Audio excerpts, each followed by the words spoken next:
Hey yo, what is up, guys? And I'm back continuing my Summerslam reviews here. So, Summerslam 2002 happened 20 years ago, I guess. And yeah, this is considered to be one of the greatest WWE shows of all time. And after watching this, I see why. So, the show kicked off with Kurt Angle versus Rey Mysterio. And I believe this is when Rey Mysterio just entered the company. And again, just a wild opener, a lot of just really awesome. This really came off like Here Comes the Pain, the game, like the real life, like what this whole game was like based off was like this match here, because it was just wildly athletic between both guys. And some people, they even call this one of the greatest openers of all time, and I see why they say it like that, because it was just an epic match, and Rey Mysterio diving out of the ring onto Kurt just got a huge pop, and yeah, this was just a wicked opener. And yeah, there a lot of people who will talk about Rey Mysterio's greatest matches. This one is always mentioned, and this is a prime Kurt Angle. So yeah, this is just right after he had his huge push in like 2000, 2001. So they say he was kind of being de-pushed here, but I don't know. Like, you had a great freaking opening match in SummerSlam, so definitely in front of a hot crowd here. Next up, we had another really awesome match here with Chris Jericho versus Ric Flair, and it's just really cool because it's kind of like going back and like watching all these matches and stuff, and like seeing who's still here and like all the change and stuff that's happened between now and then.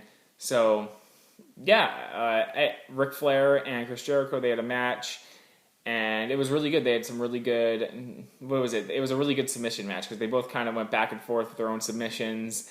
And Ric Flair eventually wins with the figure four, and you don't actually get to see that too often, because it's I don't remember Ric Flair really winning matches with the figure four when I was a kid, because I watched him during the Ruthless Aggression era, and it's like he never won any matches with that really. So it was cool to see him win here with it, and yeah, it was kind of surprising to see this, like that young Chris Jericho back in the day, which was really neat. So yeah, and then next up we had Edge versus Eddie Guerrero, and again, another really solid match here, another just great match. So it's like you've had three matches already, and all three of them have just been great matches.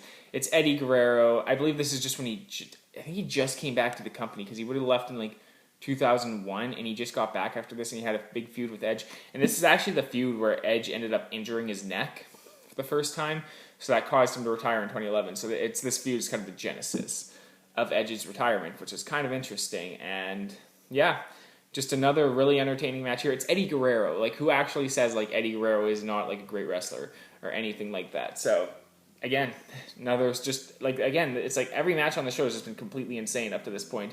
And then finally we get a tag title match. It's like, oh yeah, just Goldust and Booker T versus the Unamericans. But no, just a solid undercard match here.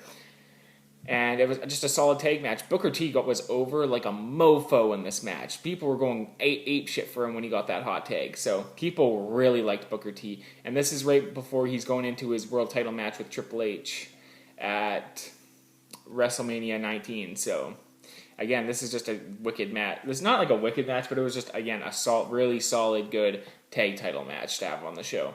And then next up here is where like shit got real for me, because I was like, holy shit. Chris Benoit. I finally get to talk about a Chris Benoit match. Finally, like it's like some big long-awaited thing, but not like that. You know what I mean? But it's like, wow, I'm actually talking about a Chris Benoit match on this channel versus Rob Van Dam. It's like I've never talked about a lot of these people on my channel before. So finally, let's talk about it. Both guys walk out to Chris Benoit walks out to Whatever by Our Lady Peace, and RVD walks out to One of a Kind by, I think it's Breaking Point. And it just came off like a rock concert here. Both guys have these wicked outfits on, like RVD with his really cool ring attire, and Chris Benoit with the classic Wolverine trunks, which looks sick. And yeah, they have a really good match here. I love this match. I thought it was just a really epic back and forth between both guys, and just the submissions and chain wrestling and strikes of Van Dam. Like, this came off amazing, and I was a huge fan of this match. I can't stress that enough about how much of a huge fan of this match I was. And yeah, so I can't stress that enough. This match was really wicked. If it wasn't for what Benoit did, I would probably say head out and watch this, but like, you know, it's a tricky thing for some people apparently. Next up we had The Undertaker versus Test, and Test interfered in the tag titles match earlier in the show, so we had the Undertaker beat his ass here and get the win. So it was a pretty short match compared to all the other matches, but it was still pretty good.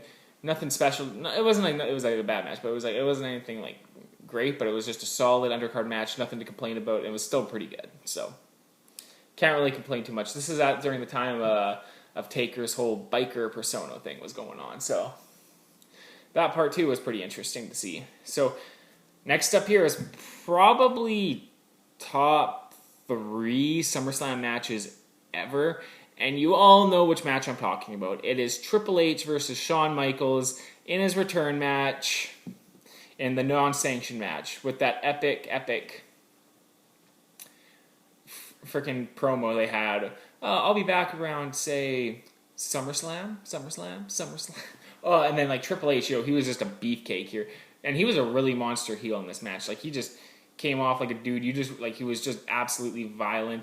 And like the ref really helped sell this when he was like, you hit him with the chair, you got the sledgehammer, you're slamming him all over the place. That's enough. Just go for the pin. It's like, and how the ref is just trying to get this to stop because it's just absolute mayhem. And you're just really like, oh man, Shawn Michaels, he's just getting his ass kicked here. And then he finally rallies back and he starts making the epic comeback. And it was just an awesome match. And I like how they teased the ending earlier because Shawn Michaels, he goes for a roll up and it's like, who goes for a roll up in a freaking non-sanctioned match? And then finally the ending comes with Shawn Michaels. I believe this is the elbow drop. It's after he dives off onto Triple H onto the table on the outside, and then he goes for the elbow drop off the ladder, and then he's setting up for sweet chin music, and then he goes for it, and Triple H counters, and then goes for the pedigree, and then Shawn Michaels flips him, and he gets the quick 3 count. So again, this was just an amazing storytelling match. This is easily a 5-star match, and just one of the greatest matches in SummerSlam history. Obviously, it was just an amazing match, and yeah, I'd probably that one's definitely ranked up there for me. That it's just such an amazing match. I see why some people actually say this is they always have, like, a lot of people have this ranked in their top 10 favorite matches ever. I think I had a friend who had this ranked in his top 10 favorite matches ever, and easily it's just an amazing match. There's not enough to say about it. Shawn Michaels return match, Philippines 413, and yeah, great stuff. So lastly, we have the huge main event of Brock Lesnar versus The Rock. Huge competitiveness here from both guys of The Rock and Brock Lesnar. Both guys are just jacked. Like, obviously they're jacked, but like they really just came off as like jacked ass motherfuckers here.